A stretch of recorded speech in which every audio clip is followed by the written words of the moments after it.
All right, everybody. We are here, and it is time. It is Sunday night, 6 p.m. on the west coast of the United States. It is some other time at the top of the hour in whatever time zone you may be in.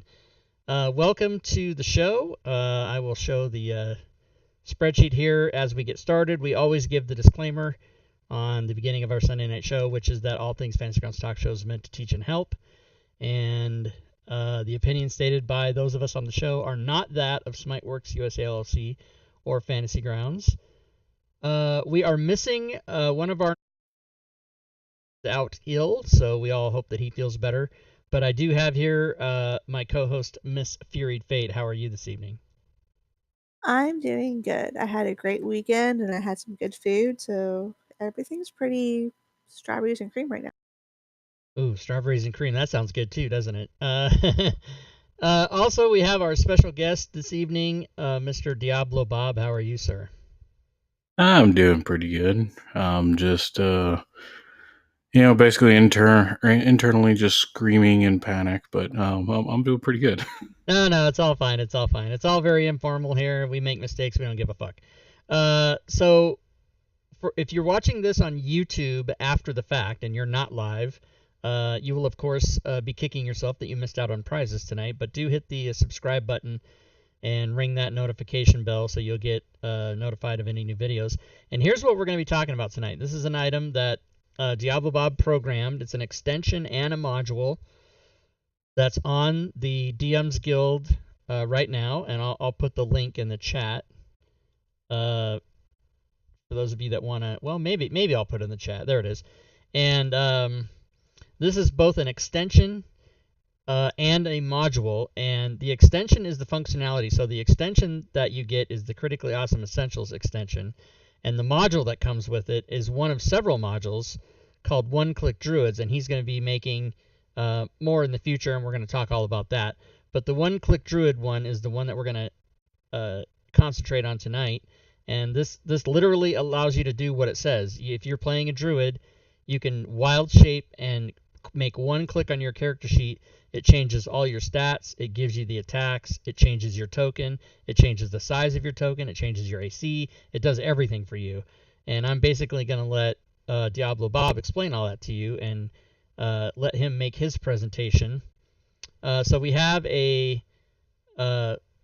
Fantasy Grounds open here, and both Furied and Diablo Bob are connected to the table. And Furied, you can start a new character if you want to do that. You can just make one. No, give me my murder hobo. Oh, you have Murder Hobo? Well, Oh, I wait a mean, minute. I've had it like under a different. Oh, snap. Yes, Murder Hobo Jones. I forgot. Okay, you can take Murder Hobo. I forgot about that. Okay, so Diablo Bob, you can take it away and instruct me to do what you'd like to do and tell the people what you want to tell them, and we'll just do it. Okay, so first off, thank you all for coming and watching. So to start up Critically Awesome Essentials, I guess should we do a demonstration or should we discuss some things? Yeah, I'll go and show them. I'll open another Fantasy Grounds here. So you must make sure that you have the extension, and obviously the extension would be in your extensions folder, and the mod would be in your mod folder. So I hope everybody. I mean, we've done enough shows that people know how to do that.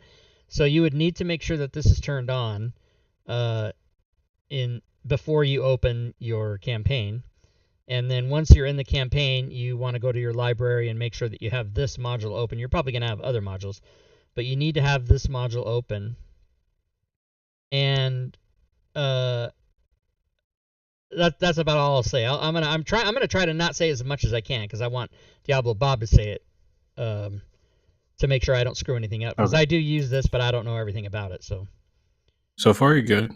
So once you have the extension loaded, and then you have the module loaded as the DM, the player also will need to load the module as well, so that the way they have access to the spells, aka the wild shapes and such like that.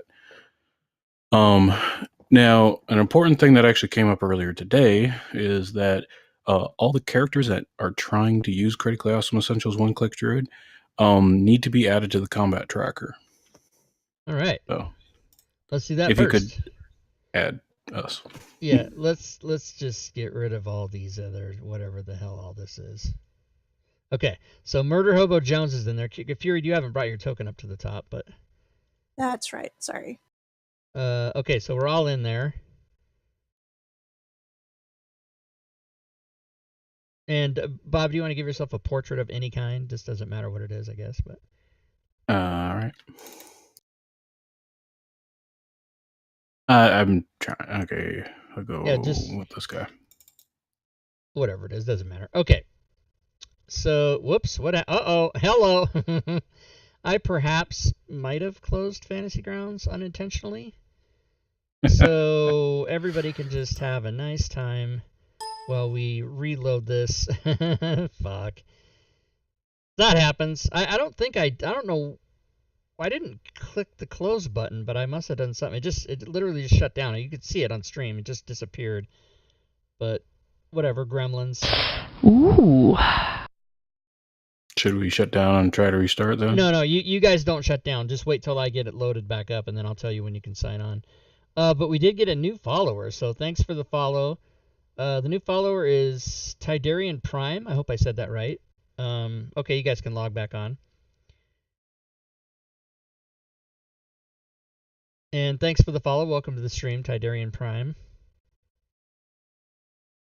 So, technical difficulties.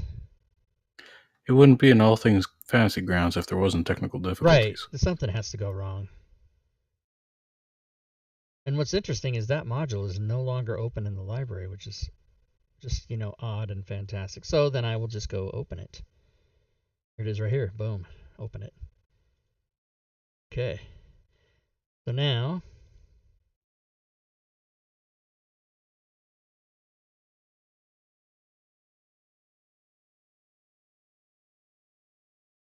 all right, so we've got all the characters in the combat tracker, and I've got the module open, so then we can continue when you guys are ready to go. Ooh. Another follower. I'm not seeing the extension. Did I not? Oh, God, are you kidding me?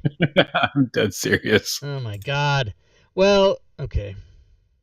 Boo. Okay, so while that's happening.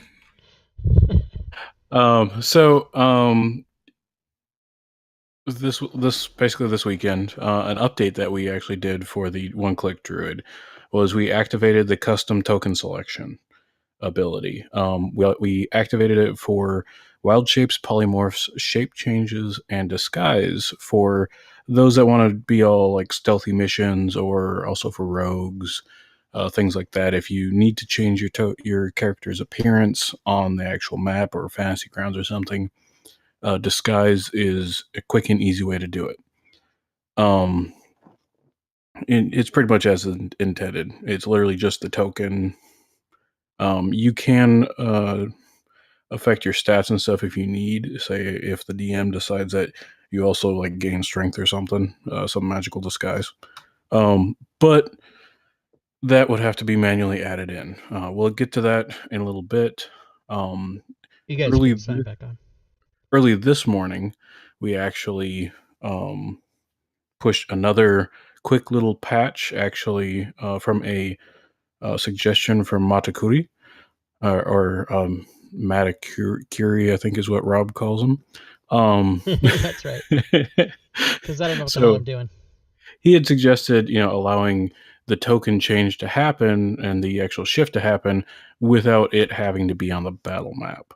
So now, if you have the newest from today version, you can actually do your shift without it being on the battle map, and it'll actually change your token in the combat tracker. It'll change your stats and all that stuff, work as normal. Just when it gets applied to the battle map, you'll need to use the function effect that I have added called reapply token to have it then resized to the appropriate size. So I'm still working on the on-drop feature. All right, I'm going to open some maps because I know we're going to need. Just open the regular, my favorite Fantasy Grounds map that It's just the one that everybody's seen a million times, but it's so nice for examples to be shown and stuff, which is battle map out. Oh, there we all are anyway. Almost. Actually, I'm going to clear everything. All tokens. Okay. I need to try to get it to where I can see all 3 character sheets so that we can watch these examples as they take place. Well, in the combat tracker, you can just actually open up the stats for the characters. Oh yeah, that's true. Yeah, that's actually a good. What if you know how to use Fantasy Grounds and I don't? What if that's the case? Oh my god. Then we're all Okay. doomed. Let's see. AC is there. Size. Okay, so that's everything for all 3 characters, so we can actually watch the stats change and stuff. And you might need to give yourself a portrait again because I fucked up. All right. Very good. I'm working on it. Okay, so we will go ahead and do a quick demonstration for how easy it is to add and use the effects. I'm still working on the what do you call it? Portrait. Okay. And I'm going to prepare by opening what you're going to ask me to open anyway, so that all ready.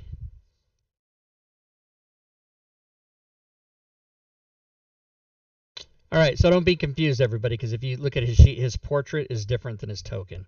So don't be confused by that, because most people's are the same. But this is his right here. So that's me, that's Furied, and this is Diablo Bob right here. Okay, so once your modules are loaded, you'll go to the spells, and then you can do a whole bunch of different filter things. What I normally do is if you're trying to add a bunch of wild shapes to it, is I actually do the drop down at the top for the group and just select Druid Essentials, or Druid Wild Shape. Sorry, I changed the name for that too. Okay. Make sure on your character sheet you're on your Actions tab. We're all going to do Brown Bear, right? Just as the example to start with. Yeah. Okay. Yes, as an example. So just type in brown bear or the shape that you want, or you can just grab the, every single, shape that you can possibly turn into. There are a lot of them. It's been quite a few. I'm going to get rid of some of the shit on my sheet just so that it's all cleaned up and not, people don't, not confusing. Okay, so I'm taking Wild Bear over, and they're going to each do this on their character sheets too, so that we can show you an example of what's going on here. All right, so I guess so it's added to the spell sheet. We're all in the combat tracker. So let's all 3 of us just click the effect inside of the spell CR1 Brown Bear.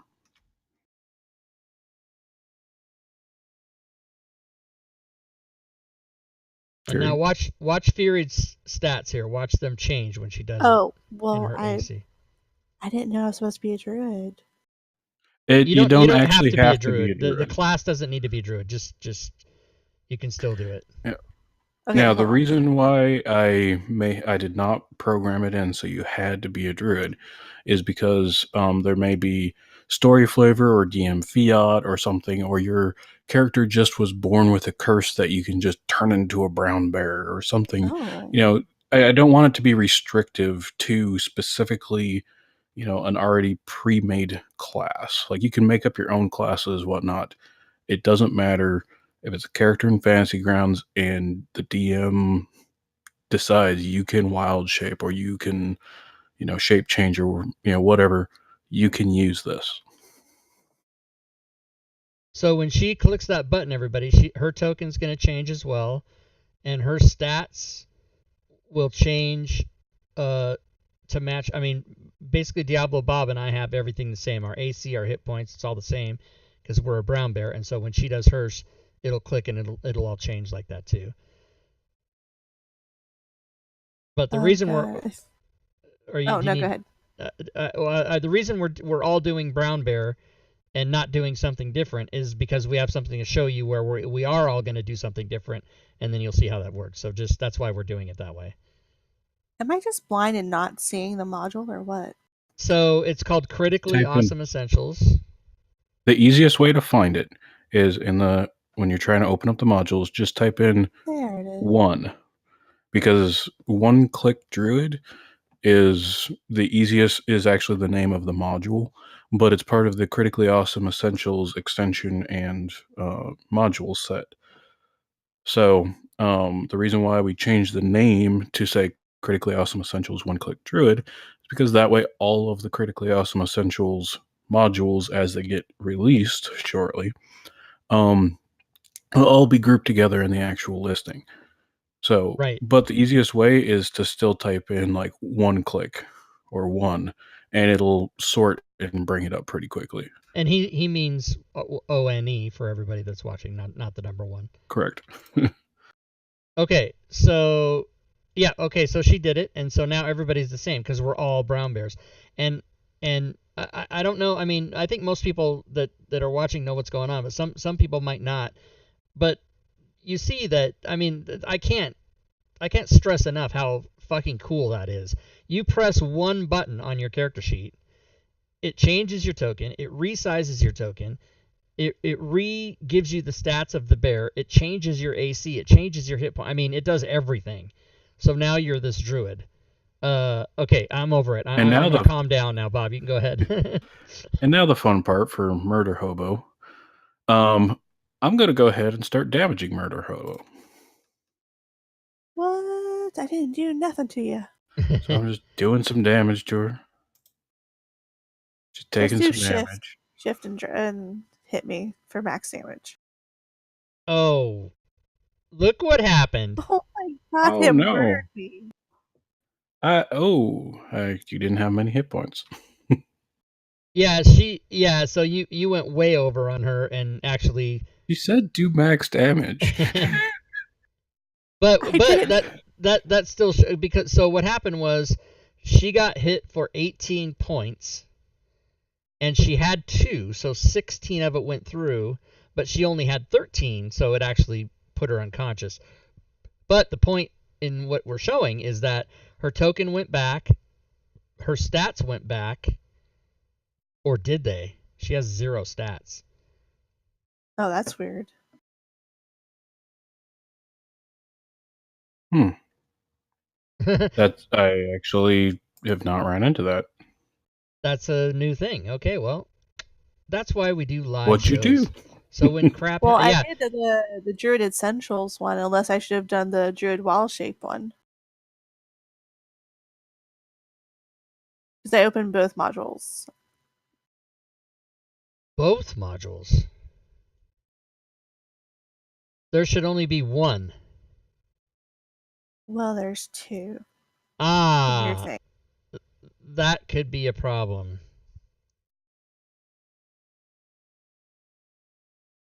Oh my god, there is 2. Okay, well, that's what caused the problem then. Now, why are there 2? Oh, because you don't want to know why? I'll tell you why. Okay, so we got to restart again. And when we changed the name, Bob, I did not delete the old module. That's my bad. So that actually, I'm glad that happened. Anybody that buys anything from the DM's Guild, this wouldn't really happen with the Smiteworks store, but anything you buy from the DM's Guild or AAW Games or anywhere you buy anything, if you're manually putting a mod file in your modules folder like this, you've got to make sure that if there's 2 or if there's a name change, you've got to go delete the other file, right? So since I You have want me to just 1,000. launch? No, I'll do it. Just I'll do it. Yeah, I mean, Okay.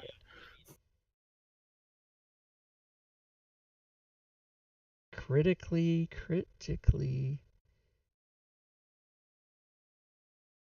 Wait, how come it's not awesome?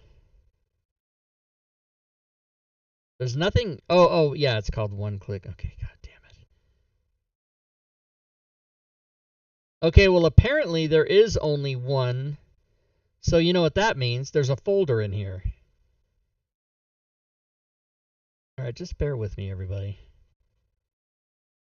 I'll just join. Well, but I've got to figure out why Oh. mine. Yeah, I mean, I can't. We've got to take the time. So, how could there be two of those modules in here if I don't have two in the directory? You know what I'm saying? Like, what Unless the was? second one's named something different. Yeah, but what would it be named? Holy Christ! What about looking up critical or druid? I tried critical. I tried awesome. I'm launching my Try version. druid. Druid only has. There's only one file. So this is quite the conundrum, everybody.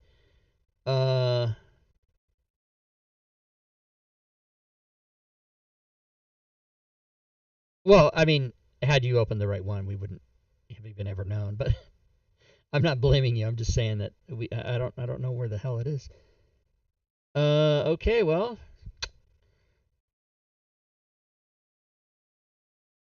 Oh, okay, I know what it is. Oh, thank you, Drake. No, I don't. I only have one.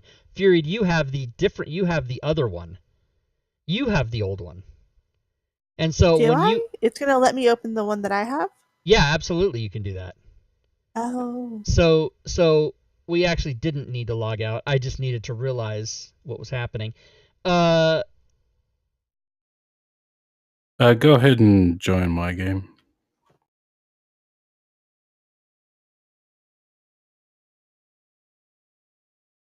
Well, do you think that'll be better?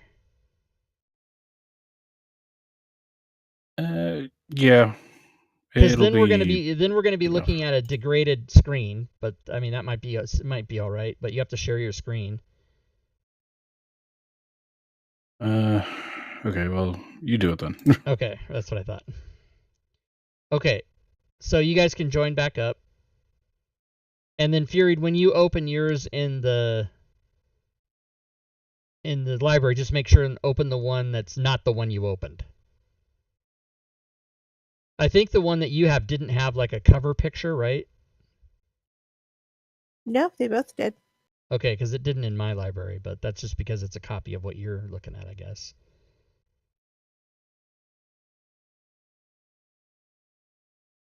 Okay, so because there was an issue there, So we're going to have to that use one that of the utilities. right, but that normally that wouldn't have happened because a person wouldn't have been dealing with the old one. But I'm glad it came up because now we can show what you do when that happens. That's Yes. awesome. So, not many people have actually commented on the utility functions that I've added to One Click Druid. However, now that it's an error has occurred and our stats have all been set to 0, our saved stats were set to 0. When you get in, Furied, make sure the correct module is loaded. Okay. I have the Critically Awesome Essentials module, One Click Druid, and the D&D Player's Handbook. Okay. On the drop down for the spells, click Druid Essentials Functions.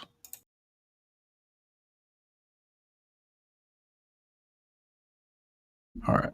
And drag the Attention Update Saved Stats to your spells.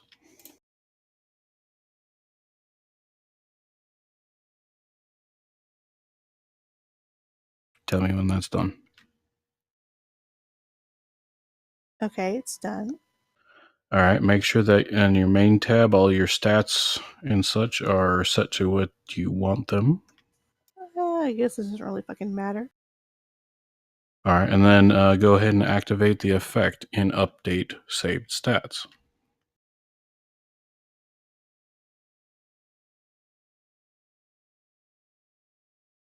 Hold on, And let me then just... go ahead and delete the effect after you add it. What that will do is if an error occurs or if you're having issues, etc., you can actually activate that effect and it rewrites all of your character's default, basic stats. You can also use purge if it's not actually switching correctly.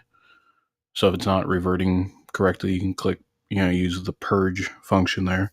And also reapply token is the other function effect that when you get applied to a different map without being properly dragged, you can hit that and it'll resize your token on the map appropriately.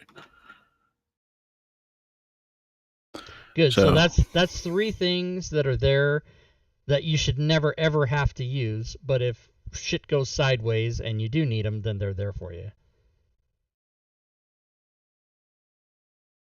Okay, so go ahead, Furied, and remove that effect from you.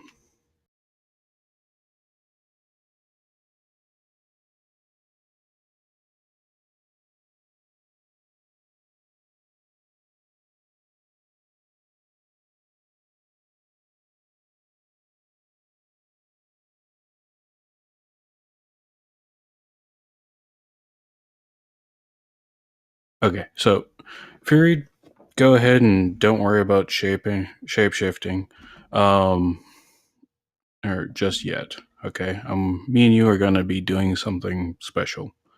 So go ahead, Rob, and de-shift. Okay.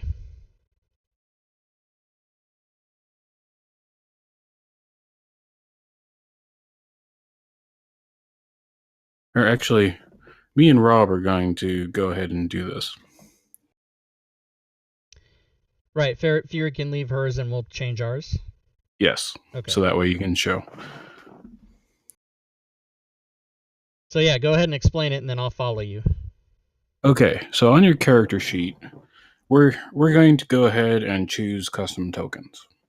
So on your character sheet, go to the Notes tab, and then scroll all the way to the bottom. You'll see 3 fields there.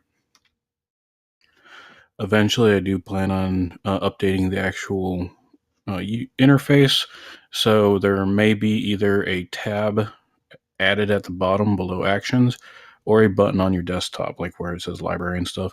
For right now, I'm just putting it here in the Notes tab. So, say we want to choose a custom token for our brown bear wild shape. What we do first, actually, you know what? This is a good time to actually point out that in the stories, I've added a couple things. Okay, I have to activate story. I have added a table of contents, which is very, very, very useful.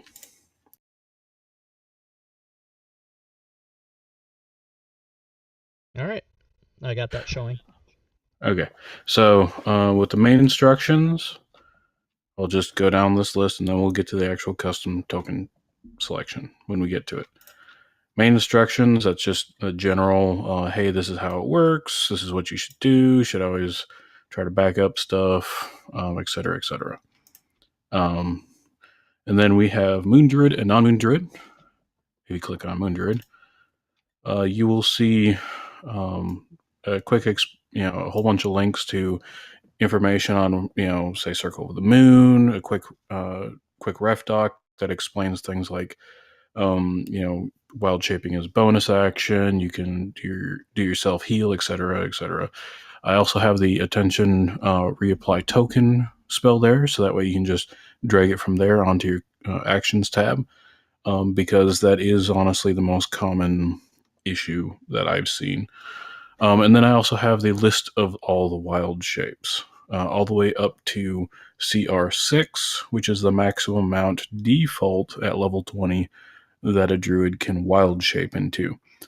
They can polymorph and they can shape change into higher CRs.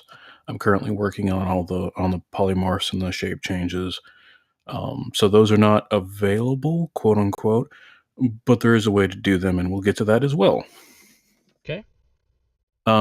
So you can click on those. Oh, you can, those are the lists. They show all the different shapes. It's all great. Right. So going back to the table of contents, below that says setting custom tokens. Okay. And it walks you through it. And it walks you through it. Open your character sheet. Open your notes tab. Scroll to the bottom. You'll see the 3 fields. I give a quick description there. Most people basically will stop reading right there. Nobody reads anything. I'm being realistic, which is why I explained things right there. Because people are just going to start messing with it right there. But a very, very useful thing on that setting custom tokens story entry is the list of default shape names. When you open that, it shows all the tables. It shows all the names for the default shapes. So, baboon, badger, camel, hawk, all the way down through CR6 that is included with one-click Druid. So if it's not really working right, and the setting the shape is not working right, and it's not coming up like it should, you can go there and double check that you're spelling. And brown bear is 2 words, so both are capitalized, but there's no space. I removed all the spaces just for simplification. Right. You could even unlock it and copy it out and put it. That way. Exactly. Oh, except that if you do that, never mind. Forget that I said that, because it puts brackets around it. I forgot that Fantasy Grounds does that. So never mind. You do have to just type it, but this is where you can check to see if you're right. So, and then as you scroll down on the instructions, I'll explain this part. Basically, it's you type in the name, you select your type of shift, and then you drag a token. And then there's also an explanation that we will now jump over to the character sheet. So, All right. To explain what all that wonderful text says, and if you follow it, I tried to simplify it, but what it basically says is open your character sheet, go to the Notes tab, scroll to the bottom, and now do this. Under shift name, type in the name of the shift that you want to do. In this example, we're going with brown bear. Both the B's are capitalized, capital B, R-O-W, and capital B-E-A-R.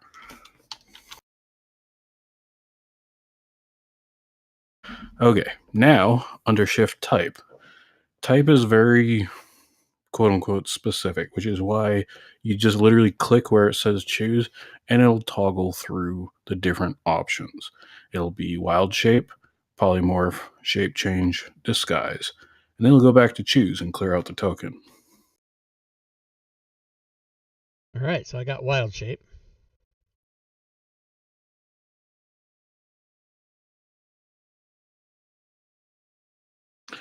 Do you have the latest version that I sent you?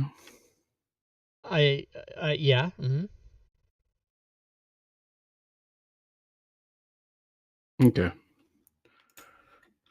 Because it's not actually showing up what it should be, but we'll go ahead and try anyway. When I do it, I get the default bear token on all of the 4 choices except choose, which is blank, right? But it does work for me. Correct. For me, it's coming up blank, but it should still work. Could that be a player thing? No, I activated it specifically for the player, but I'm worried that when I remove the mandatory on the map ability, it may have jacked that. So I may just need to go back in and remove that. Okay. So go ahead, continue. Okay, so it'll definitely work for you. So if you at this point choose a different token that you want your brown bear to turn into, and you drag it to your token field.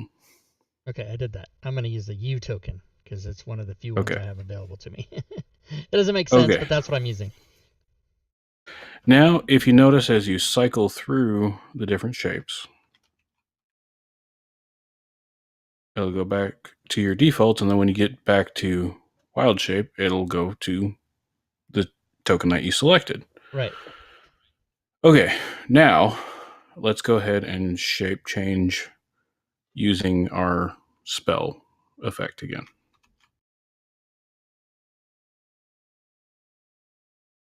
So go back to your actions tab and turn into a brown bear.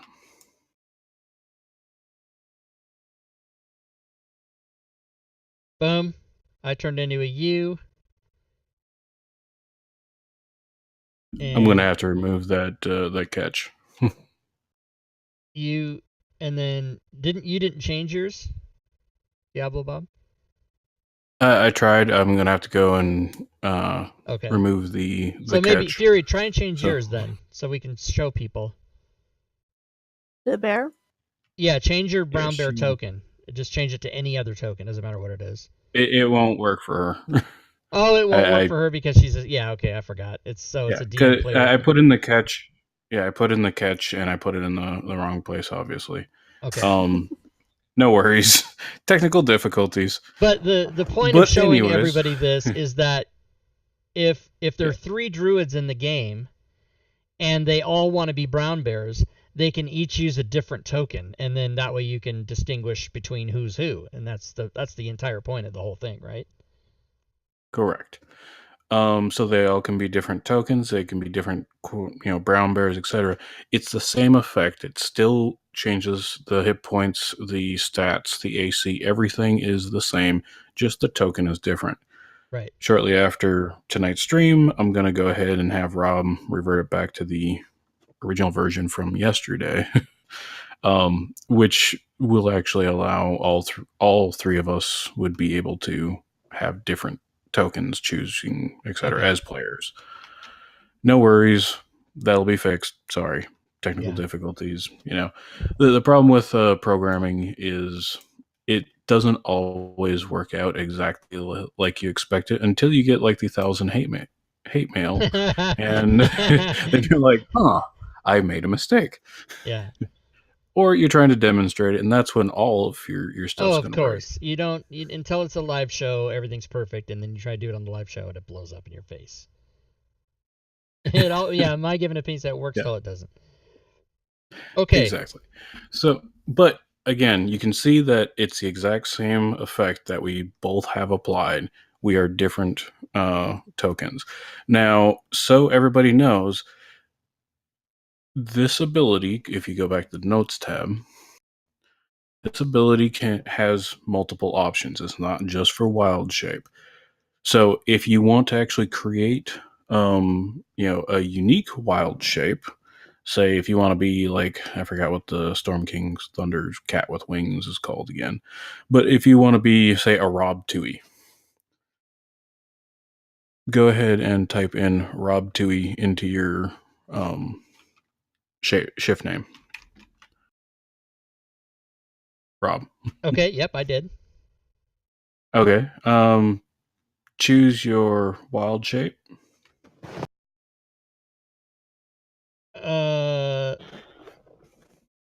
You mean what do you mean choose my wild shape?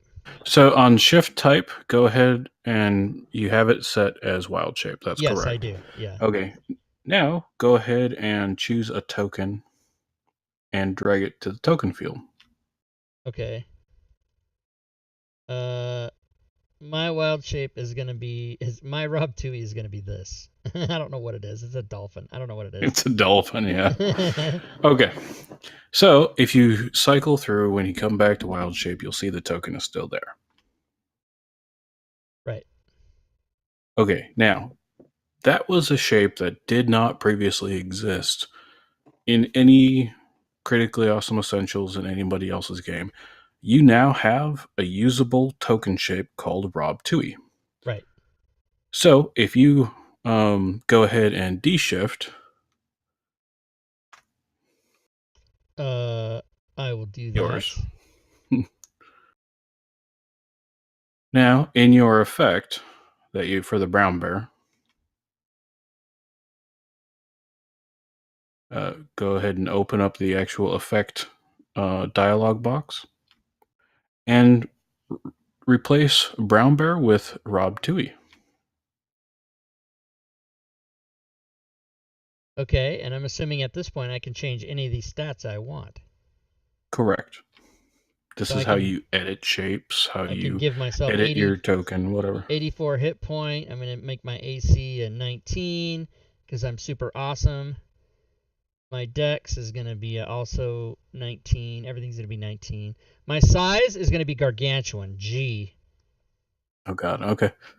So I'll leave everything else. Dolphin ever. So now if I click this, I should see the biggest dolphin ever created. And there it is. Go ahead and click. Fuck me. That is awesome. And he is gargantuan. He is 4x4, everybody. And my stats, I got 84 hit points. My AC is 19, as I said it would be. Everything's awesome.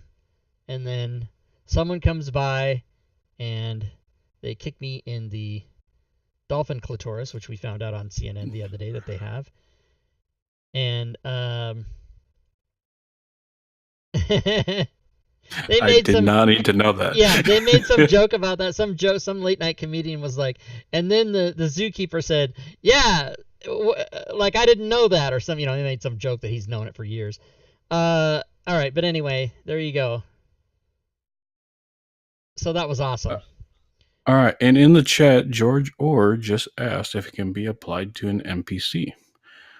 So, to show that, Rob, go ahead and grab that effect little icon in your actual character sheet and drag it onto Fury. Okay.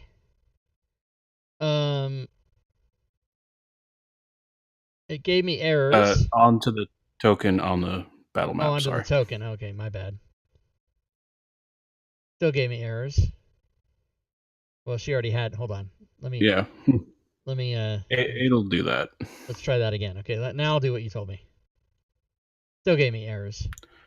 Okay, so when I revert it, it will actually work. Okay. But sorry. He asked for NPC, not another PC, but an NPC. Yes, it'll work for any when it gets reverted, and I have actually tested this, just not with the version that got pushed at 2:00 this morning because it was 2:00 in the morning and I was basically half asleep. But I have tested it with the previous version. The way it should still work if that effect is dragged onto any token that has a combat tracker entity. Okay. It'll work to that token. So you can't drag it onto the combat tracker. You must drag it onto the token. Correct. Okay, that's a distinguishing point to make about that. Now, some people might be thinking to themselves that all of these default shapes, etc., are stuck on, in the character. Go ahead and de-shift her if you would. There. That way it all reverts. All of the, so the selected tokens, etc., are actually attached to the character. So when you select the unique token is saved with your actual character. So when you export it, all your options will export with it, etc. Which is why you can have 3 different characters have 3 different tokens for the same shape. There is currently no way to delete the option other than to rewrite it with the original choice, with the default choice. Okay. But all the defaults are actually stored in the module. So it does not actually create the node for the unique selection until you drag a token onto that field in your nodes tab. Right. That's when it's saved to your character. Other than that, it's always default, and it does not make your characters any larger in size, file size, or anything like that. So you don't really have to worry about that fact. Okay. Awesome. Okay, so now we'll go ahead and look at the actual other stuff within the effect. So go ahead, go back to your spells, your actions tab, and you can see here you have the effect to turn into the Rob Tui Dolphin, the Mega Dolphin of Death. You also have your attacks, like your melee attacks. You have your like your claw, your bite. And then you kind of wonder to yourself, well, how do I know how many attacks I get? Well, up in the actual effect, it explains in very brief keen smell, multi-attack, speed, etc., just for quick notes. But in the spell description, as Rob just clicked on, it has the explanation in there, along with the link to the monster manual entry. Now, obviously, as a player, most of the time, it will not be available to you, but it's mainly there for the DMs to click on, so that way they can bring it up, they can verify everything's right. If there's a question on, oh, well, the Deinonychus, does it really get 4 attacks? Well, you can go in there and you can read exactly what it is in the monster manual or Volo's guide, Right. because I did all the shapes for those two. Because those are WotC, they're the primary books. I have not Right. done all the adventures, in case people are wondering, because there are a lot of shapes, and I'm still working on building the things. But I'm Well, and not the going thing to to go keep in into the mind is if there's a offshoot shape that adventures. you didn't do, the people can just do it. They can just do it themselves. They can open Yes. this up. They can bring over some ridiculous, ferret We'll get or into what. that in a sec, Rob. Yeah. Don't jump ahead. Okay. But I'm just saying So, because people are going to jump on us. They're going to say, "Well, what about that?" And then I want to cut them off at the pass. okay. So we will get to that in a second here. We'll actually do that next. But right here on the spell description for the wild shape, you can see I have the explanation of keen smell and multi-attack are there. The DM can verify it, so you can say, "Oh no, I get 2 attacks, 1 bite, and 1 claw as my brown bear." So that's my attack action. So if somebody hastes you or something like that, and you get another attack action, you get a multi-attack. So it's right there. Again, at the very top under the summary, you also see the actual speed, climb, keen smell, all that stuff. So that way, if you're just kind of like clicking through, you don't have to keep scrolling down and reading everything. If you're like, I need something with a burrow, you can just kind of click on the couple that you think have a burrow, and when one does, it'll be up there in the summary. Gotcha. So that's for all reference, quick explanation. I do have primary usage kind of suggestion thing. Take it, leave it, doesn't really matter. Because if you want to turn into a cat, well, freaking turn into a cat. Claw people's eyes out. I don't care. That's what this was for. So say you want to turn into something that's not in the normal, like say it's in a third party thing, or if it's a complete creation of your own. In this case, let's go ahead and create a form of Rob Tui. So if you go over to spells, Whoops. Okay. you'll see those under the Druid Essentials functions. You'll see those CRX spells at the very bottom. Right. Those are all of your default create character spells.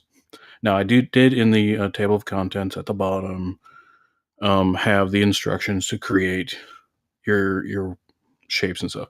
For right now, let's go ahead and make a wild shape and just drag the wild shape CRX over. Okay, I'm gonna Go get ahead. rid just to clean up, so people aren't confused when they're looking at it. Not a Okay, problem. CRX wild shape. Yeah. Okay.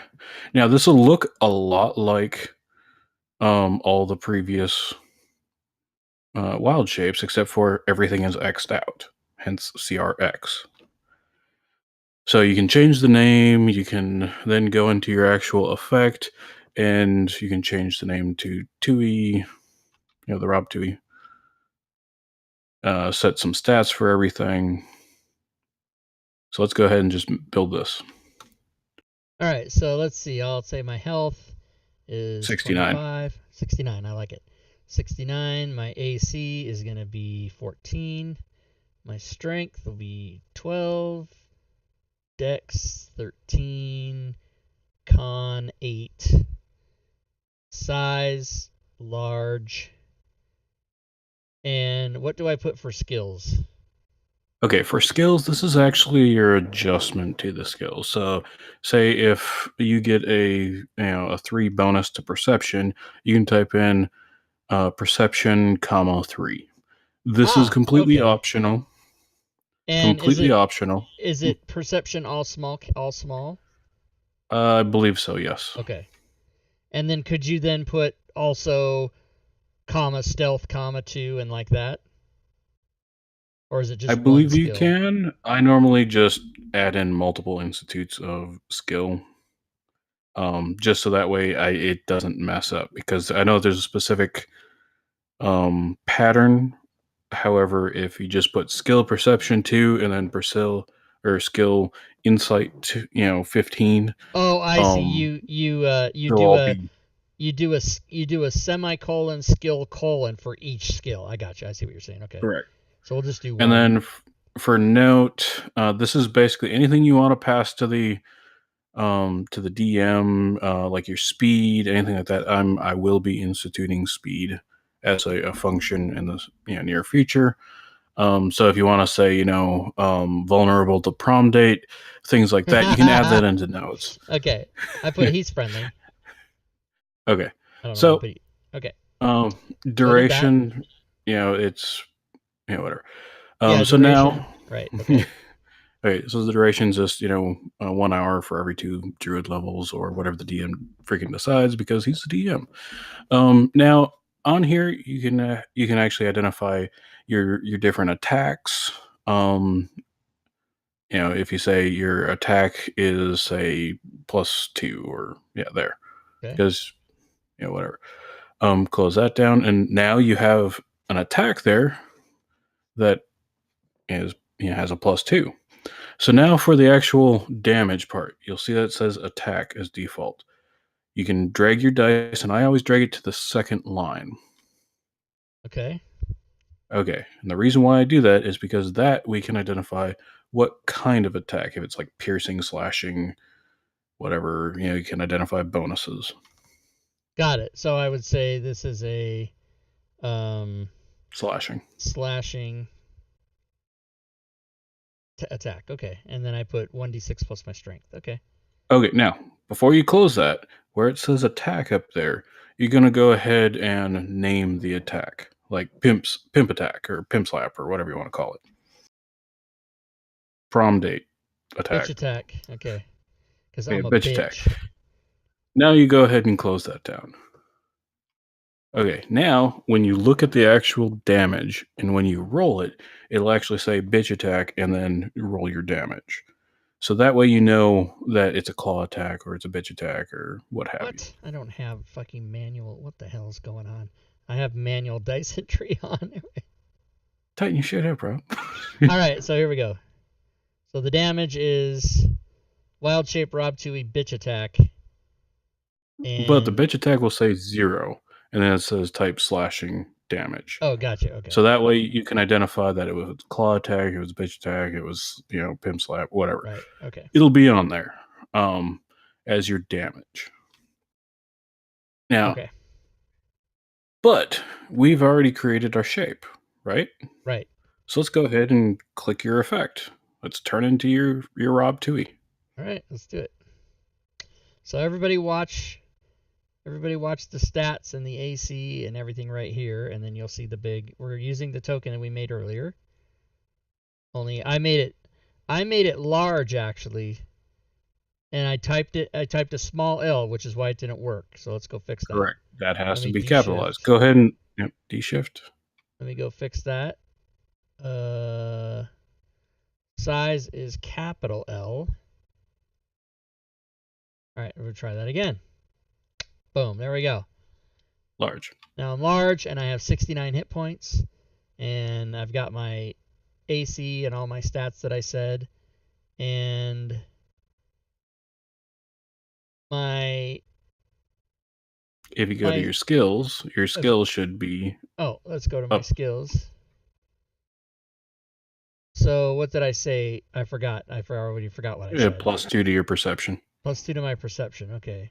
So perception is +4.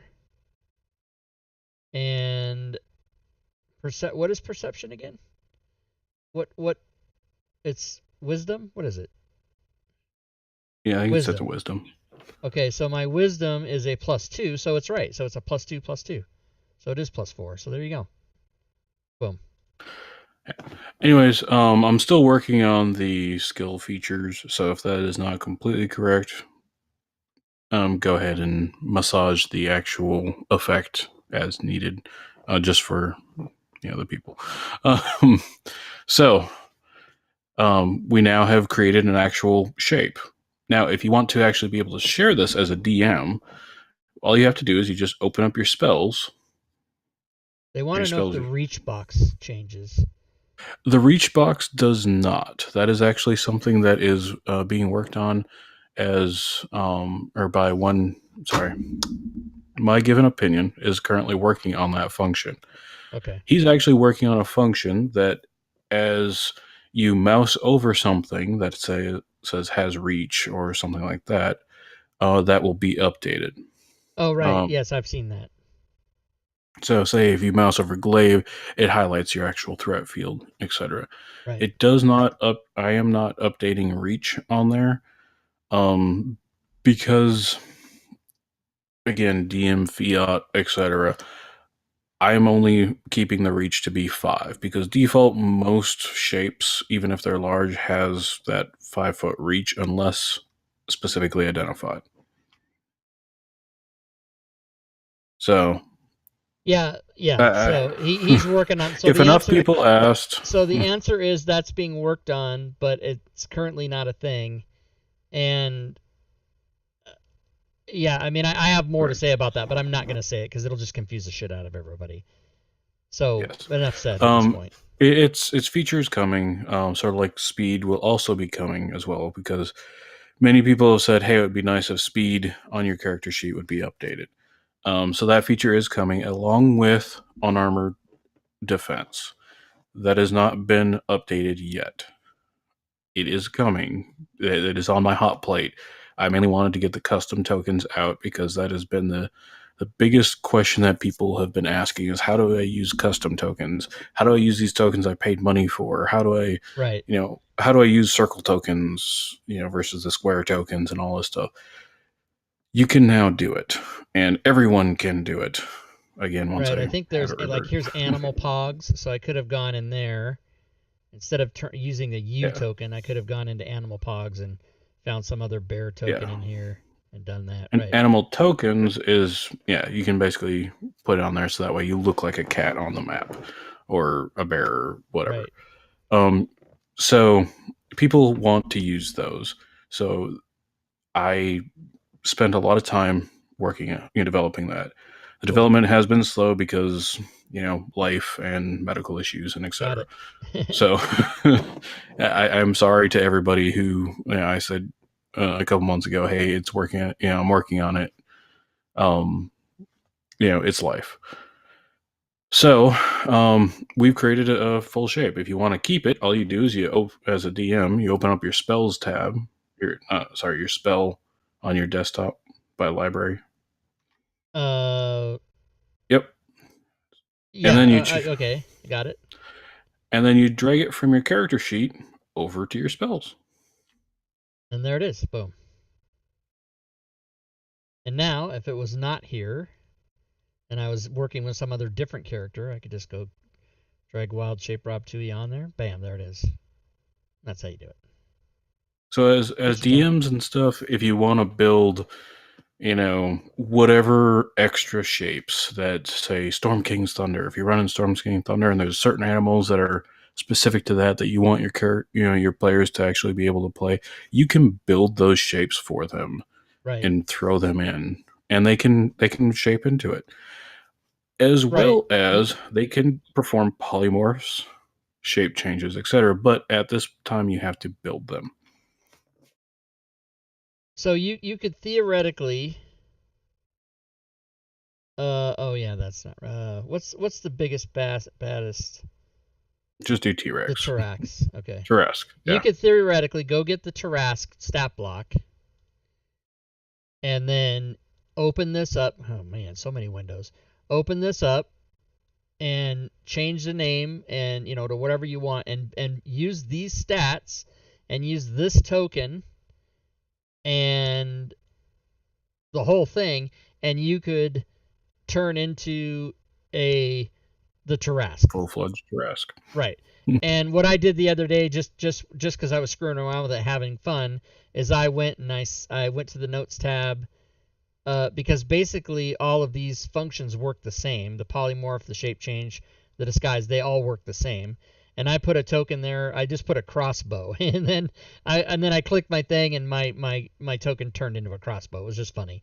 That's not even something you can do, but I just thought it was funny that you could do that. So basically, DMs and then by extension players will have anything that your mind can think of, you can build and do it with this. So it's like I want to say literally limitless the imagination what you can do with this. There's nothing you can't do really. I don't think, not that I can think of. Now, one feature that I am working on right now, along with the other things that I'm working on, is to actually be able to in this notes tab at the bottom. Right now, you have to manually type in the name and select wild shape, etc. I'm currently working on drop, so that way you'll be able to grab the spell brown bear and drag it onto that field, and it'll automatically populate the name and the shift type. Oh my god. So that'll make it easier, etc. Um, so, but as for right now, you have to type in all the stats. I have not worked on a way to derive the NPC functions. Somebody else in the world of Fantasy Grounds has been working on that feature. He does his thing and he has his own focuses. But again, what he does is great. Just we're more for the simplicity's sake. Right. Once you do it once, you can save it. You can save your own modules for your own wild shapes that you create. That way it's functional for anyone that you play with. So that is a breakdown of how to create a full shape. Now, if we had actually, read the fucking manual, as Rob always loves to say, we would have actually gone back to the index or the table of contents. And number 5, making custom shapes. Which we just did. Now, as you see, it has the CRXs and enter your data. Yeah, go ahead and make that readable. And it explains S name is the name of the token. You got your hit points, your AC. You got your strength, dex, con, wisdom, charisma. The actual specific things for size, T, S, M, L, H, G. It does need to be capitalized. And then you have your skill, your notes. Honestly, what I recommend is to just go ahead and remove skill unless you really, really want to adjust it. For the defaults, they're already set. I'm already, making sure that those all apply correctly. Still in the works for more features like speed, things like that. And then choose your token. If you want to set a custom token for your unique shape, there's a link to the instructions. I have, a quick little blurb down there kind of trying to explain custom tokens. So this goes through everything that we just showed, which is drag the spell over, enter in your stats, make sure you got your token, set up your, attacks and stuff as you wish, and you're good to go. Right. And by the way, everybody, there is a video on the DMs Guild right now that shows right down here. If you go down here, it's on YouTube, but there's a link to it here in the description. If you're looking on your phone, you probably won't see it, but on a computer you will. I will replace this video. We were going to use the show tonight and just put that down there, but we ran into too many mistakes, so we're not going to do that. But I will redo this video, and I will show everything that we covered on the show tonight, and I'll replace it here on this page, and hopefully I can go through, give a demonstration of how one-click Druid works, show the tokens and everything else, and then build a custom shape. Hopefully I can do all that in 15 or 20 minutes, and so I'll eventually, next few days or so, I'll replace that video that's there. This video won't go away. It'll still be on YouTube, but the one that you click here will be like an updated version or, something like that right there. And speaking of which, I think, how close are you to the end of your presentation, Bob? We got to give away some prizes. I say let's go ahead and give away a prize, and Okay, let's do then that I'll now. keep talking. Okay, so what I'm going to do is I'm going to start a raffle in the chat. So the keyword is Diablo Bob, so exclamation Diablo Bob. If you type that in the chat, you will be eligible to win a copy of this module. If you already have this module, you can pick something else, but we definitely want to give away a couple of these tonight. So go ahead and we'll run a 2-minute timer while people enter, and there's some people entering now, so we're good to go.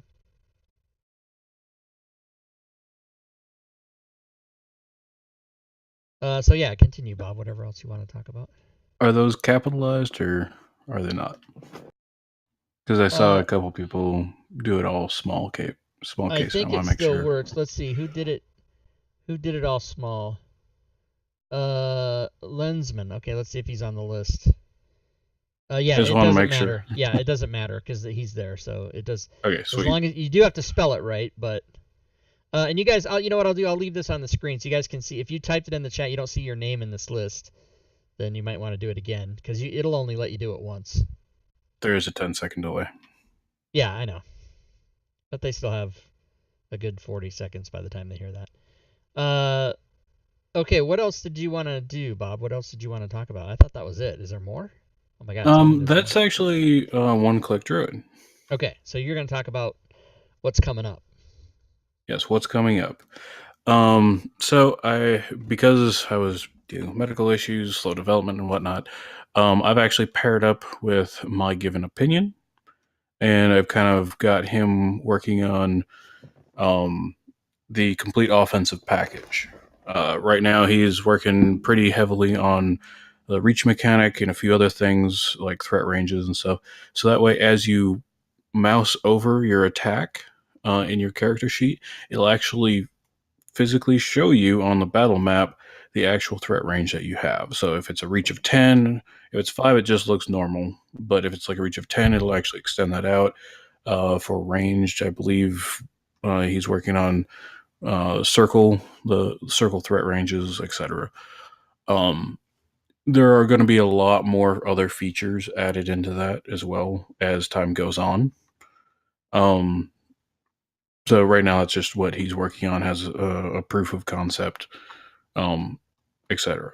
So I've actually he had a little bit of coding background with I think it's XML. Correct me if I'm wrong. My given opinion. And I helped him get into the Lua portion, Gotcha. and we'll actually get to that in a little bit. Okay, checking time. Let me pause you there for a second. We'll give away a prize, and then you can keep going. So the winner is Dead Ragnar. Man, I know I'm saying that wrong, but that's how I say it. You can tell me. You can type it out phonetically if I'm wrong. But anyway, congrats. I don't recognize you as somebody who's won before, so I'm going to tell you what you need to do. You just need to Congrats. send me a Daydrogner. Okay, Daydrogner. Thank you. Boffrin told me that. So Daydrogner, click on that link to go to Discord, and send me a private message in Discord and say, "Hey, I won, and I'm gonna actually go put your name over here on tonight's show."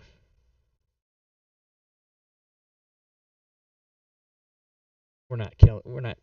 It's close enough. I spelled it wrong, but I know who it is. So then, yeah, just send me a private message, and then once you send me a private message, I'll let you know what you have to do to claim your prize. And then we'll give away one more too at the end of the show here as soon as Bob's done telling us what else is happening.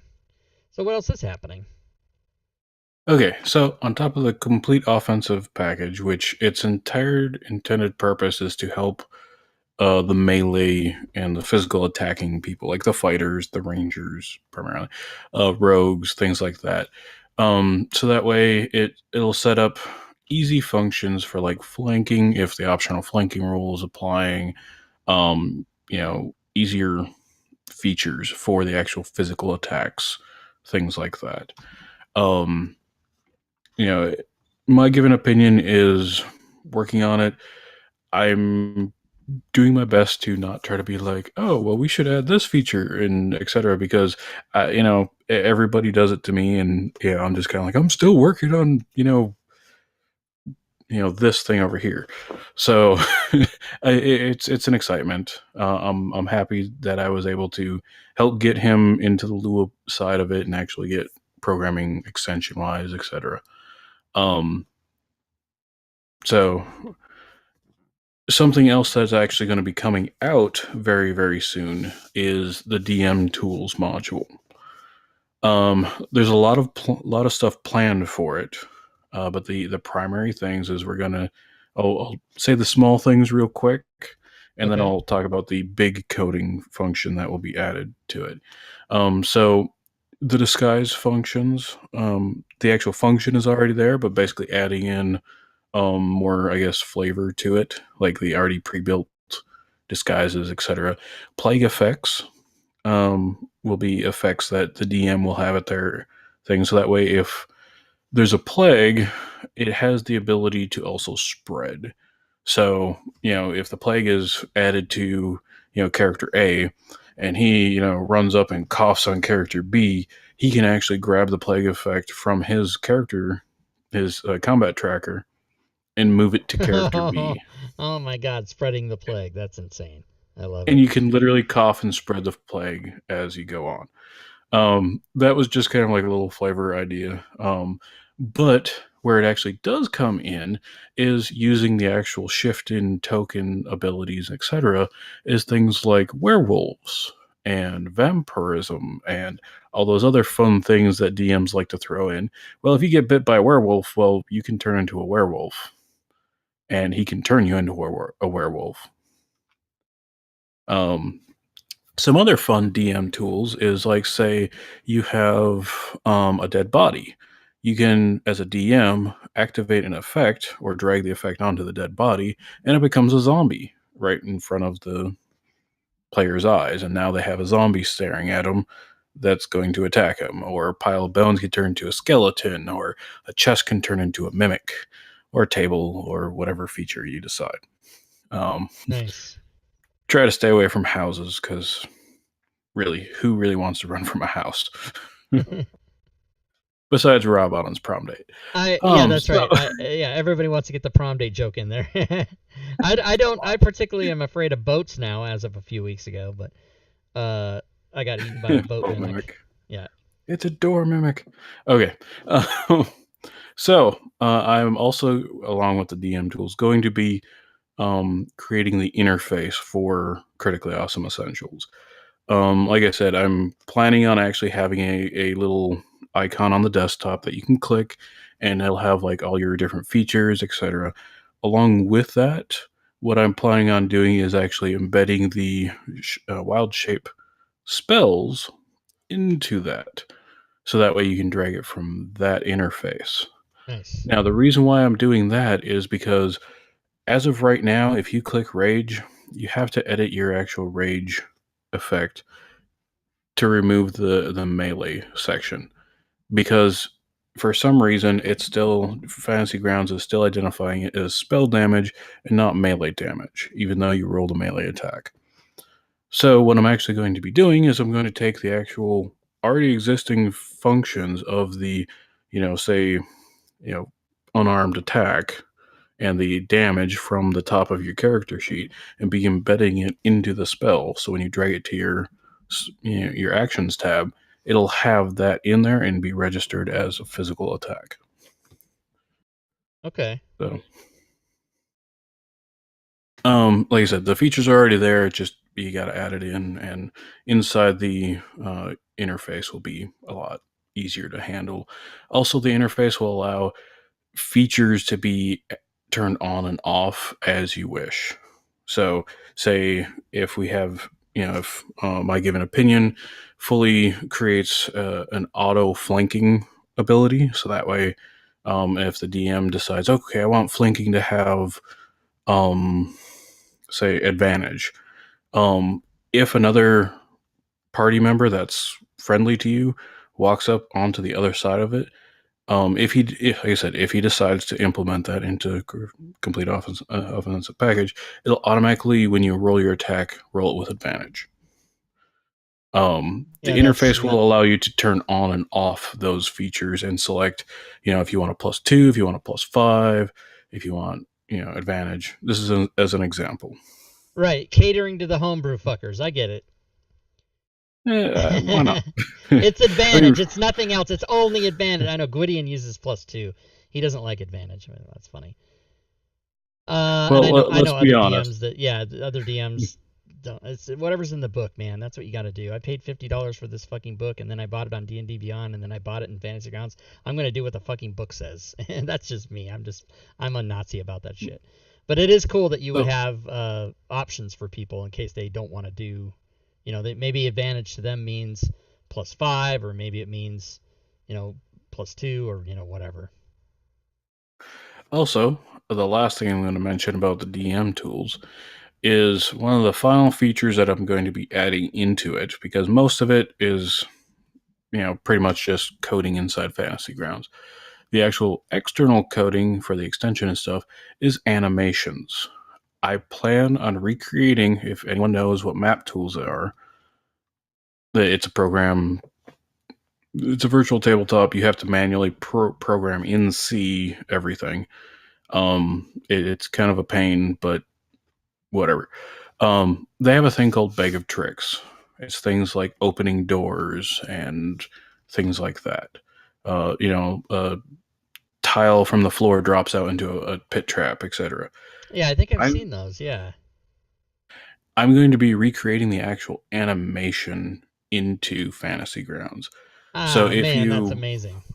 So if you wild shape, it's actually going to turn your token into kind of like a spell effect. And then when it gets done, after the quick little 1 second animation, it'll be a bear. So it kind of looks like you go poof and you're a bear. So it's not just I'm a bear now. There's a little transition. Additionally, with the animations, say if you decide you want a pit trap somewhere, you can basically drop the pit trap while it's invisible and then activate the effect for it.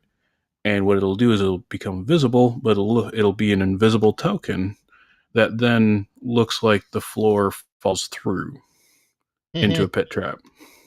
Nice. Things like that. Or you can drop a door token down and click the open, say open in, or say open left or open right, whatever. You can open the door and the door actually looks like it opens up. That is super cool. Island DM is asking, are you worried about compatibility with Unity? No, and I'll explain why. The reason why is because I am using primarily 99% of the functions in the extension are actually in Core RPG. And compatibility with the existing rule sets, Core RPG, 5e, etc., been their main focus with developing Unity. So the existing functions will still exist in Unity. Now there may be slight little modifications that will need to be done, and as soon as Unity is released, that is going to be a primary focus. Yes, we can also make a prone tokens, or you can also with the DM tools I'm planning on. Sorry, Drake asked a question, and I'm answering it real quick. Yeah, I see. So I'll get back to the Unity thing in a sec. So also with the DM tools, I'm planning on creating basically a watchdog, so that way when you actually do go down to 0 hit points and say you die, or you go to 0 hit points doing saving throws, you can turn into a dead body. The DM can identify a specific token for dead bodies, oh, you're down now, and now your body laying down on the floor. Things like that. So to get back to Unity, when Unity gets released, making sure that Critically Awesome Essentials and the modules that I've created are functioning and compatible is going to be my primary focus, which is why I'm trying to get these modules as much as I can out before Unity happens. Right. So that way I can make sure that um, what already is functioning in Fantasy Grounds Classic will be as complete as possible. I mean, Gotcha. obviously there will be minor changes. Just when Unity comes out, we want to make sure that it's available to Unity as well. So if we have to create a classic version and a Unity version of Critically Awesome Essentials, we will. You've already bought Critically Awesome Essentials, so for the core extension, I am planning on just having it there. Yeah, that's what a lot of people ask me. Will my spell codings and everything work when Unity comes out? And my answer is yes. And if for some reason they don't, I'll just make it work and include it in, because I'm not gonna make people buy it again or anything like that. But I don't imagine I'll have to make any changes. I just don't. From what we've heard, everything will still work, because the whole point, the reason it's taken them 2 years or 3 years to do this is they're doing everything they can to make everything that already works in Fantasy Grounds work, be reverse compatible. So we shouldn't have to change anything. Now, the stuff you're doing behind, extensions and stuff in XML and Lua, that might get kind of crazy, but stuff that's inside Fantasy Grounds itself shouldn't have to be changed at all. Correct. And Lensman, you asked, why did you choose Core RPG over More Core for programming? The reason why I chose Core RPG is because More Core is actually built on Core RPG. 5e is built on Core RPG. Most of the rule sets out there are built on Core RPG. So if you build it for Core RPG, it should work for the largest group of other extensions for whatever settings they have. If you build it for 5e and say some extension is brought over from Savage Worlds, it's going to possibly have an issue if they use the same callout. If you build it for Core RPG, it should work on everything that's built on Core RPG. Cool. And that's the reason why I chose that. And also so that way, when Unity does get released, it guarantees more functionality capability. And lastly, it is so that way the functionality with the other extensions, like the was it Advanced Combat? I forgot what the new version's called that Sturge is working on. Things like that. If you build it for core RPG, there's a lot less hijacking of the functions. There's a lot less overwriting that's done on core RPG. On 5e, there's most of it's been basically rewritten. So if you start affecting functions there, or calling out things and etc., you're going to start running into a lot of errors and compatibility issues with other extensions. Versus core RPG, and then you kind of like just try to build your own functions from there, it becomes more compatible, which is why we are compatible with Advanced Combat. Right.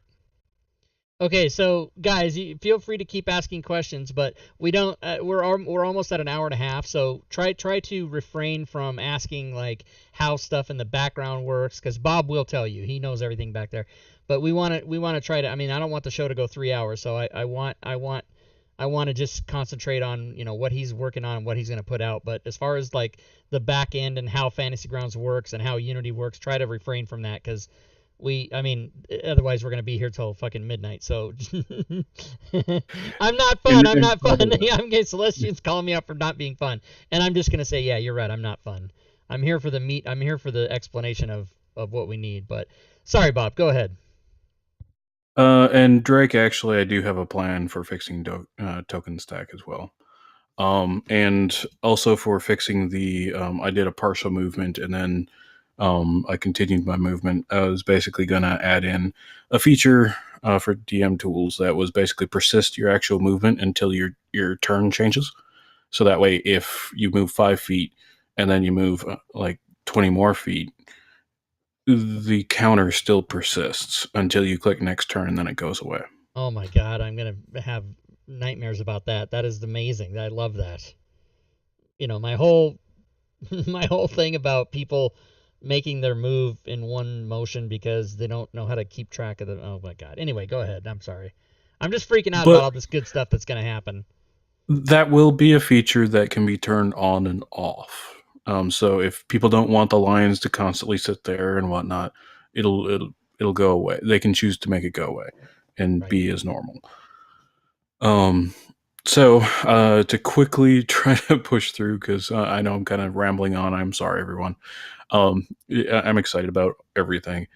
So other modules that I have in the planning is like animated spell module.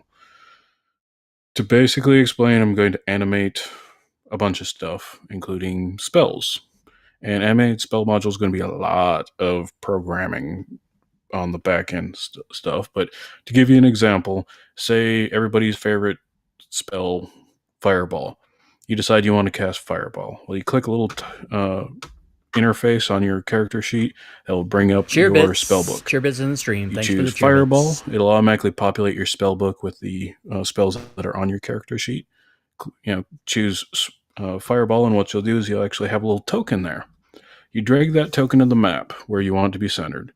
You let go, and it'll automatically target every target within 20 foot of that Cheerbits. spot. Cheerbits in the stream. Thanks for the cheerbits. It will pause there, so that way you can untarget, say, friendly targets if you have shape spell and all that stuff. And then when you click the reflex save, it will create a token on the map that looks like a fireball exploding, animated. So it'll kind of like swell up. A little fireball there. And then it'll pause. I'm just laughing because that's so fucking awesome. And then it'll Can't wait. pause. When did you say you're gonna have this done? Thursday? I wish. Like I said, it's a lot of cheerbits coding. in the stream. Thanks for the cheerbits. Then it'll pause, and when it pauses, that's when you're going to click the damage, because that way you can identify, hey, so and so had half, so and so, etc., etc. You can then untarget somebody that you accidentally targeted but still rolled, etc. And then you click the damage, and then what it'll do is it'll actually finish the explosion animation and become what's called a spell scar. It will be pushed to the back, which is an existing function in Fantasy Grounds. Push to the back so it's basically becomes part of the map, but it looks like, say, a burnt scar on the ground. That will persist until the end of the round. When you click on, like, say you're on round 7, when the last person changes his turn and goes to round 8, it disappears. So that way you can say, hey, look, there was a fireball over there. Or, hey, somebody splashed some acid over there. Stuff like that. That's amazing. So that's animated spell module. Like I said, that's going to be a lot of coding, just straight out. And anyone who's into coding, etc., will understand, because Fantasy Grounds does not like animations. I have to manually create a manual animation. So instead of having an animated GIF, it's literally 6 tokens that's just sent in sequence. Yeah. It also, Lua does not have any inherent weights. So to create a weight function that's not actually separated into a different function, you actually have to make it count. Okay, if you would, sir, refrain from the back end of how it all works. I'm Sorry, sure yes. Yeah, I'm sure animated spells. 95% of people are like, oh, it animates 6 tokens, cool, but they don't need to know about. And I personally don't even want to know that. You're gonna make my brain explode, dude. Oh my god. Okay, so animated yeah, spells, it's gonna be cool. Ahead. Next is Easy Dungeon Creator. Easy Dungeon Creator and the Automated Encounter Creator is kind of gonna be both together. Somebody else is working on enhancing the already existing random encounter creator. And just for a side note for everybody, I am super happy. I am super happy when somebody else creates a module or a function or an extension that I'm already planning to work on, because that's something I don't have to do.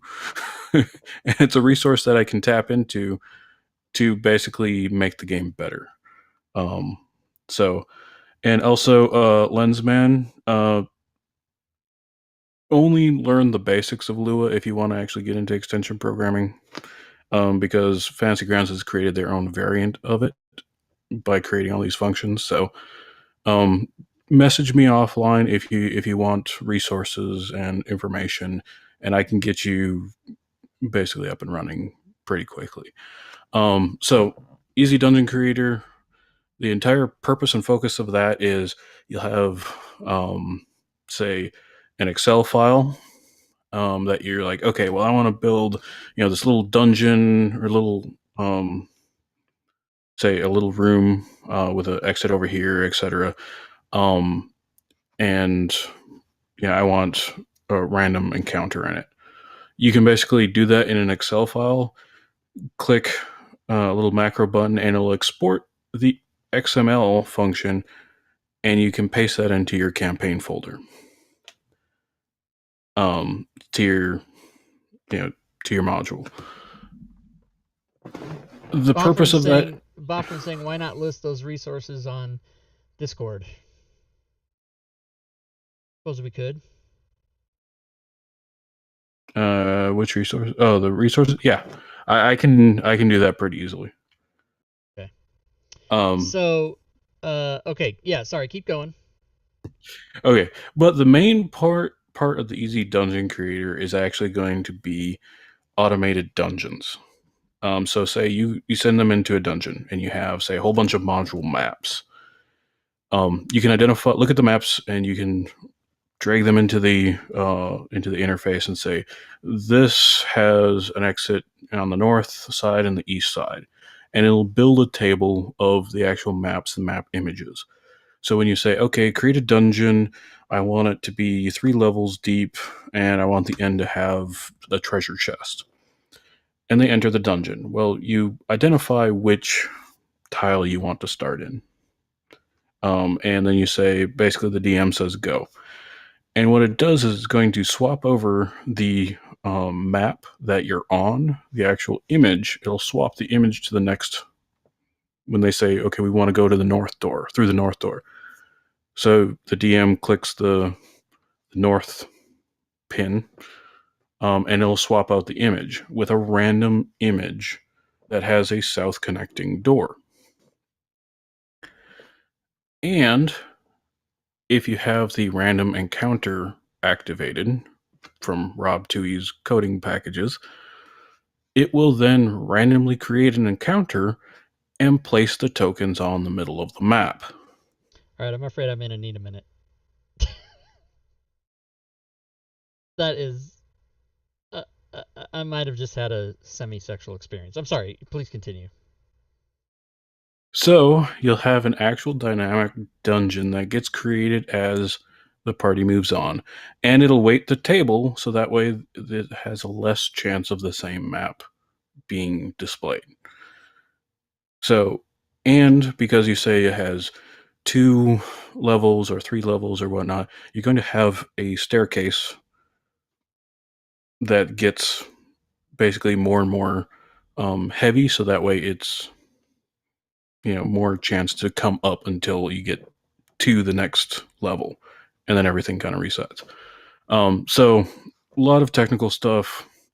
It's going to use modular maps and the random encounter creator to create a dungeon that you really don't have to do anything for except for start the feature. That's crazy.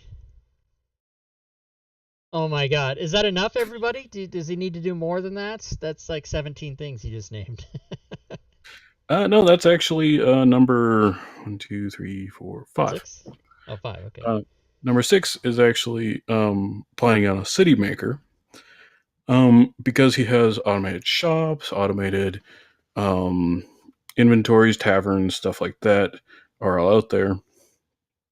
Basically utilizing those sources, so that way if they walk into a town, the DM can say, okay, it's a mid-sized town, and it'll generate, okay, it should have a tavern, an inn, a magic shop, 2 armories, whatever.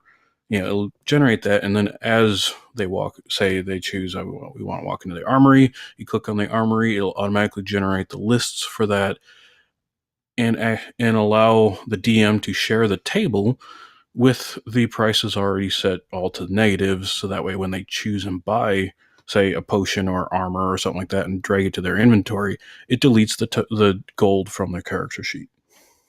Nice. Yeah. Oh my god. Uh, Lensman is asking, could you make it work with an art set such as Meanders? That's actually kind of something that I'll need to breach in the future. I have talked to Chris about that. He said that that's an awesome thing.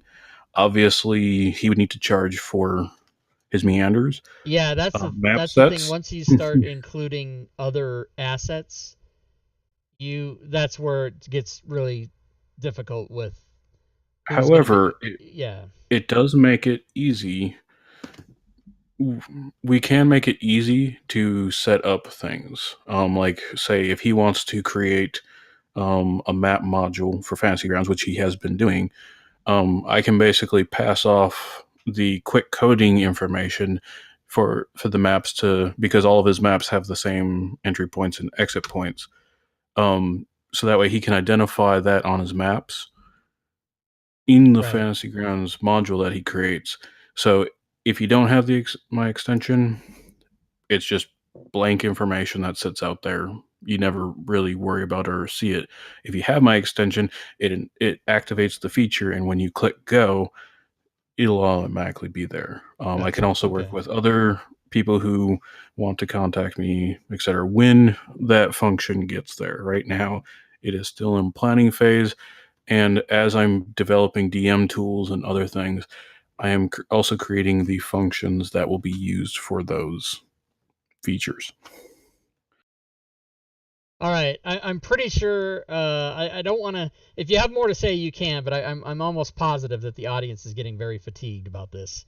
So, maybe what we do is we have you back here in a month or so, and you can sort of give us an update or something. But we should wrap it George, up. Yeah. Yes. Normally, I mean, the show has gone long before. We've done 2-hour shows before, but I've noticed in going back and looking at comments as they correspond to the video, after about an hour is when everybody's like, okay, thanks so much, bye bye now. I mean, there's still a lot of people here, but we gotta kind of wrap it up. Okay, so I'll go ahead and wrap up a few things. Yeah, so absolutely, go right ahead. Okay, so for Critically Awesome Essentials, I do still have some other things planned, but I will not release that information at this time because, my Achilles heel is really my time. I'm a father of 3, have a wife, I'm in the military. I have very little time. I honestly have created this at my lunch hours over the last couple months. Yeah, it's pretty awesome. I know, because I talk to you a lot, so I know the work you're putting in, and it's just amazing. I mean, it really is. So, because of that, I know that there are other features out there that people. I mean, why I really got into this, and this is, we only got about 20 minutes, so I'll just kind of go into the non-critically awesome essential stuff. Why I got into programming this extension and these features and really looking at what Fantasy Grounds can really do, because it really, like even the existing one, only really does maybe a quarter of what it's capable of doing, because it's such a massive feature-rich program. And through time and watching videos and people playing games and stuff, people keep going, well, I don't know why it always does that, but you have to put in your stats first, then you choose, your background, and then you choose your race, and then you can choose your class, or, your specific, features like that everybody seems to completely agree that it should not matter which order you put them in, but it does matter. So, there's a class on how to build your character after you choose what you do. DM tools, I want to basically build an automated version so you can just have choose, I want to build in a half-orc, barbarian with these stats, go, and have it put in that information in the correct order. So that way any newbie can build a character. You know, features like that, to me, I'm just like, Fantasy Grounds has been around for a while. Why is this still an issue? Well, I mean, I actually have an answer for that. I mean, I'm sure most people know, but they have the priorities is the answer. Like a lot of people ask me, why don't they just buy your spell codes and include them? And the answer to that is it's hundreds of hours of programming, and they don't have the time to do it. And exactly, so they're only a small group of people, right? So if we do this kind of stuff, then better for us and better for everybody. So that's the answer. Exactly. So the truth, and honestly, the community is a large community. It's a great community. People love to help each other.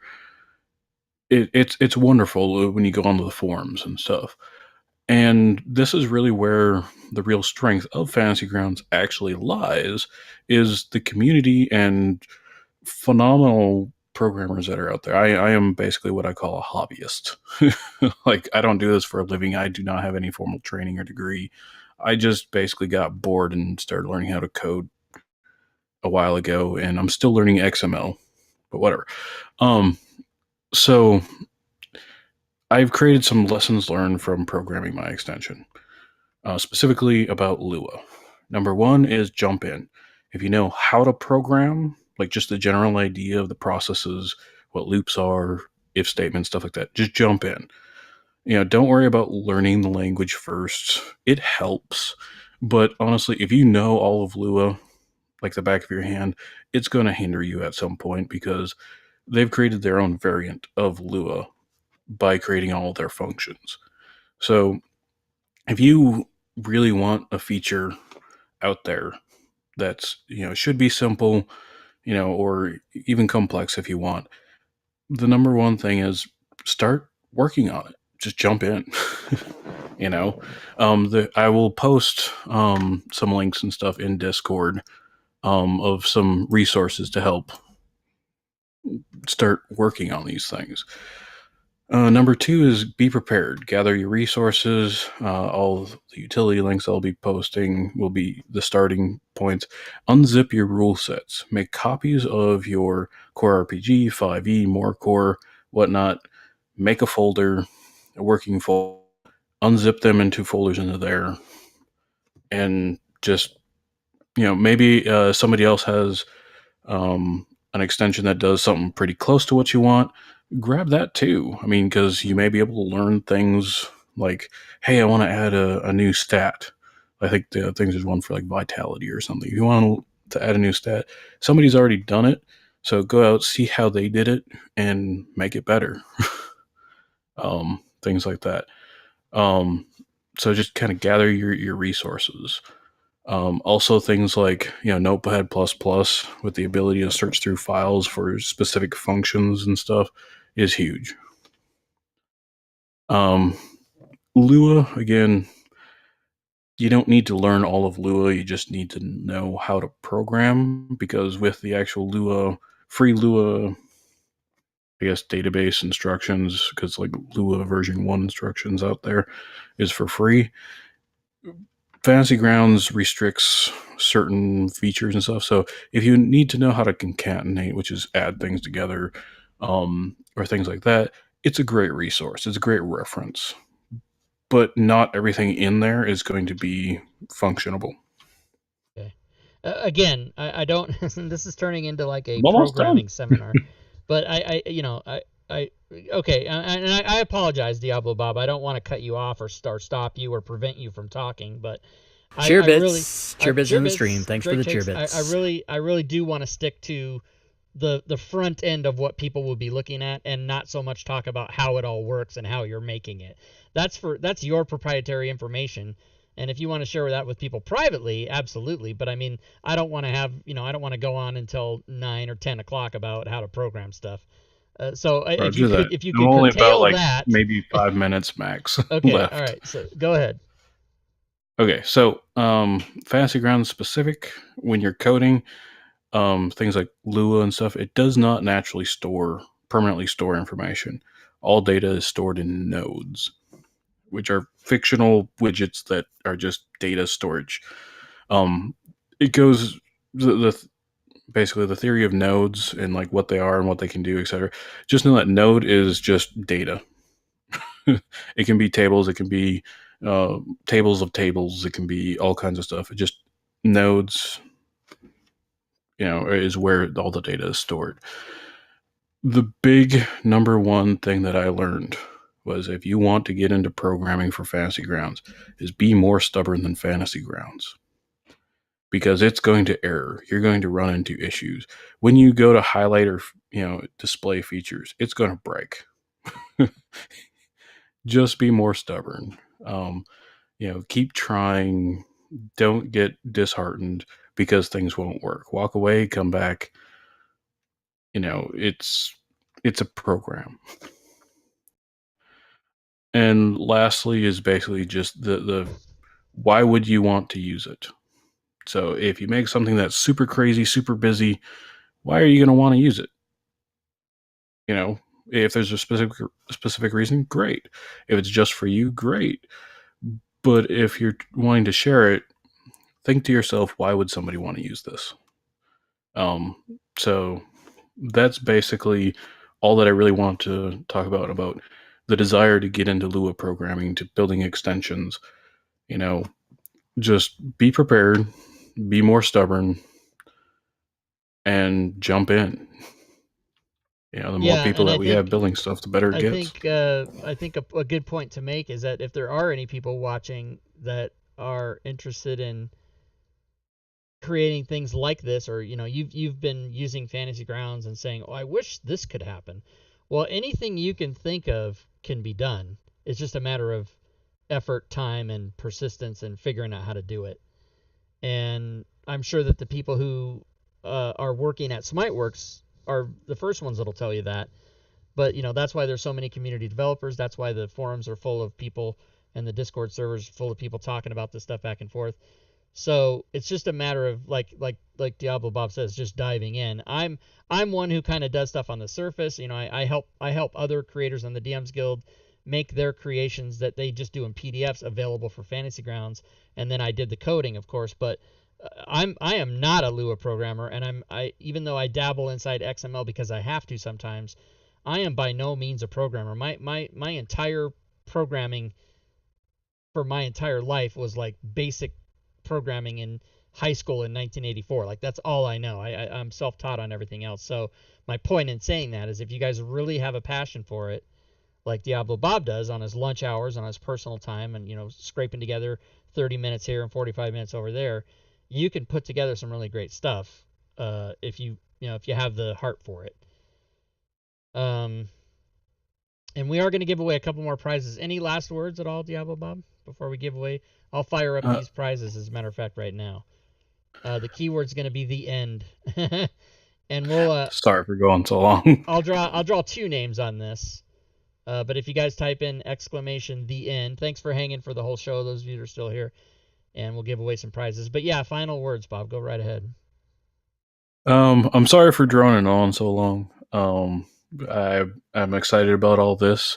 If anyone wants to ask me questions, ask for advice, have you look at something, whatnot, feel free to message me on Discord. I'm Diablo Bob. I'm pretty active in Rob's channel and several other channels around the interwebs. And, I'll get to it and I'll reply as soon as I can. Again, I do have a life. I'm pretty busy and stuff, but I do try to answer everything that anybody asks me. And I'm pretty honest about things. And also for Buffering in the group and everybody listening, I did post a quick set of links. These are the basic links for resources and stuff in the general chat of Rob's channel in Discord. Awesome. All right, excellent. Well, yeah, sorry we went long, everybody. And those of you that are still here, I really appreciate it. I really appreciate you guys hanging out. Very interesting information. One of our best shows, I think, because Leroon wasn't here. I'm just kidding. And he was actually in the chat later, and I hope he's feeling better. And I don't know what happened to Fury. She might have got disconnected, or I don't know, because she probably fell asleep. Well, she would have said something or texted me or something, but she might have lost her internet connection. I don't know what happened to her. But anyway, we'll give away these prizes here, and then we'll close the stream. And we'll definitely have Diablo Bob back on the show in a month or two, whenever he decides he wants to come back, to give us an update, or maybe on the next time something's published, or whatever we'll do. And let's see, what else am I going to tell you guys? Oh, next week we'll be using spell token. Actually, real quick, how to use spell tokens before Diablo Bob makes them animated, and you don't need that anymore.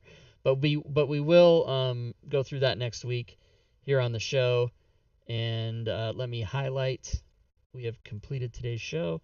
I'll go ahead and put the slides on for you guys so you can see what's coming up. Again, next week, of course, will be episode 62.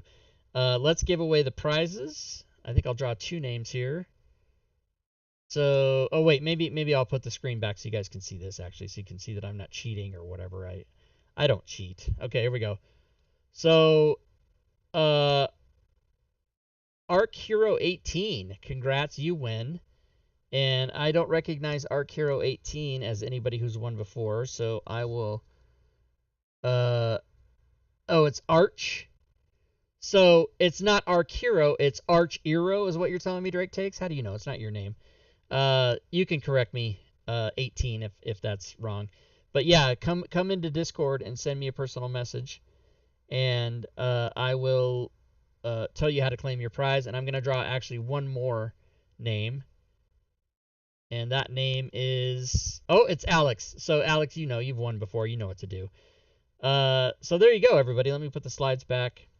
Again, really appreciate everybody hanging in for the long haul. We did almost 2 hours tonight.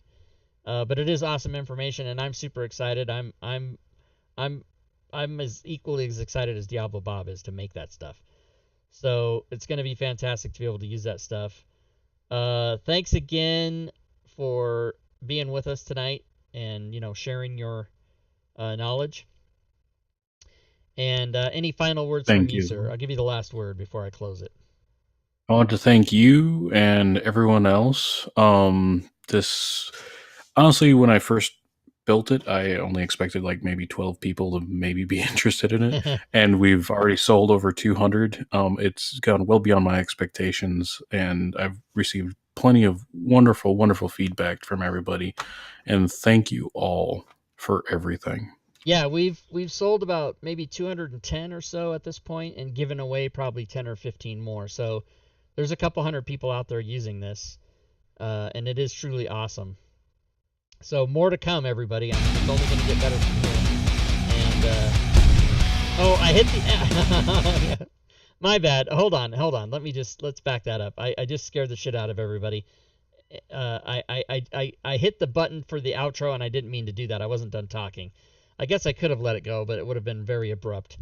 So, thanks again, everybody. And I'm a little. I will admit I'm very tired. This show wore me out, and I didn't expect it to go that long. So I had gotten up at like 4 this morning. I didn't think it was going to be that long. So apologies on my behalf for not being on my top game of hosting tonight. But it was awesome, and we will see you guys hopefully back here tomorrow for a little Module Creation Monday. But if not, next time, and until then, good gaming, everyone.